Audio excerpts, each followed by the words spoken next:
Anyone who's been in the industry, or if you just like to keep your car clean, has heard of ceramic coatings. The problem is, what is it, and what do you do with it, and do you take it to somebody, or do you do it yourself? So today we found a big lineup here from 303. Nice thing is you got everything you need. And the first thing that you want to do when you start this process is, of course, clean the car, wash the car, right? So we've already done that on this. And what I like to do on any of these kind of polishing steps is go ahead and mask off any edges that you're worried about. And not only will this keep you from burning if you're going to do some sanding or if you're going to do some polishing, but it's also going to keep mud out from inside these little greens as you're working.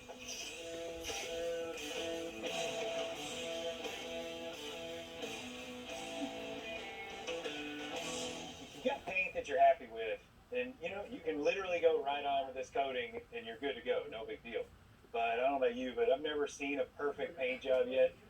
So if you can see, look down here, there's a little bit of trash in this paint. And this is kind of a good example area that we can show you how to work through making yours perfect at home. Takes a lot of labor, takes a lot of time, but it doesn't take a lot of money. And so first thing we want to do is, you may have heard of claying your car, clay.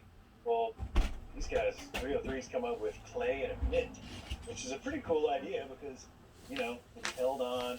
But what a clay is doing is mainly getting rid of those stuck-on contaminants. So if you wipe your hand or you wipe a rag on your finish and you feel this kind of like rough going on, usually, I feel like every year on a car you really want to take care of that's seeing some substantial time outside, it's a good idea to go ahead and clay it.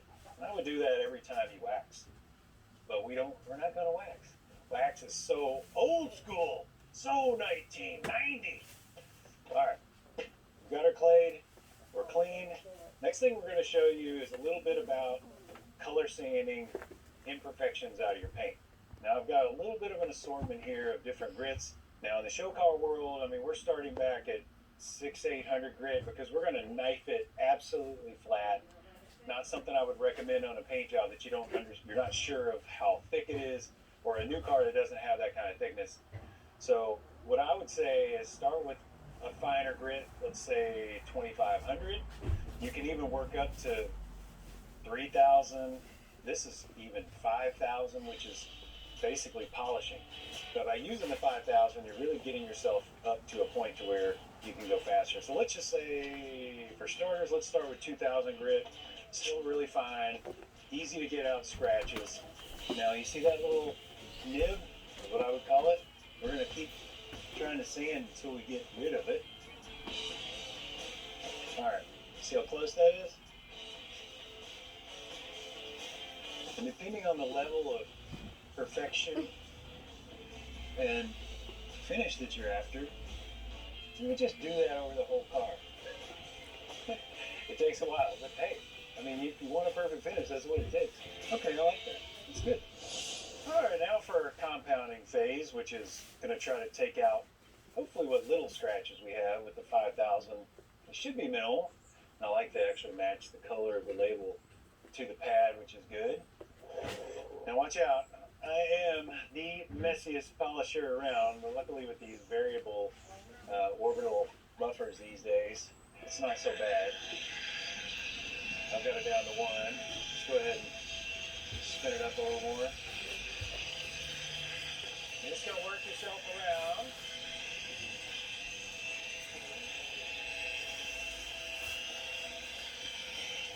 Alright, now we're going to move to the blue polish, blue pad, blue label. This is your intermediate step.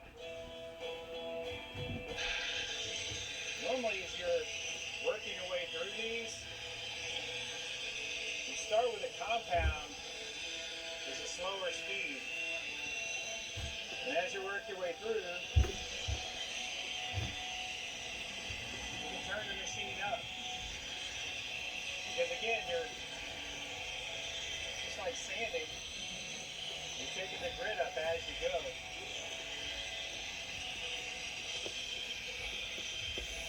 Alright, with the finishing phase, at this point, you're getting close. A lot of times this will bring your color back.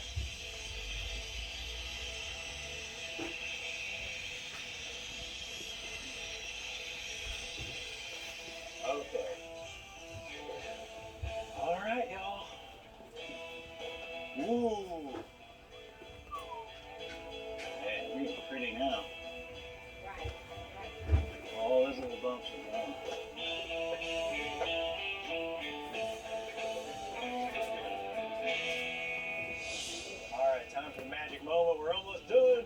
Woo! We get to put the graphene on. And as you notice, there's a little bit of black, just like graphite. Now, really easy to do. Spray on. Just kind of wipe it on. And this stuff works great on chrome, glass, all your trim. You can basically go through any of this stuff and you just kind of wipe it on. Spray it all over. You can put it on your wheels, just about anything on the exterior of the vehicle. It's great for protection. Lasts for about a year, which is nice. And one of the things they kind of say about the graphene compared to some of the other ceramics is that it's a cooler coating, so in the summer it doesn't want to give you water spots as bad. They say that's kind of one of the big things. Now we can layer this up, we'll let it dry a little bit, we can start working the rest of the car, then we can come back, do a second layer to give us a little more protection, but it's a lot easier to wax. And again, if you got paint that you like, I mean, you don't have to go through all these steps. You can literally like wash the car, put the graphene on, let it sit, wipe it off, and you're done.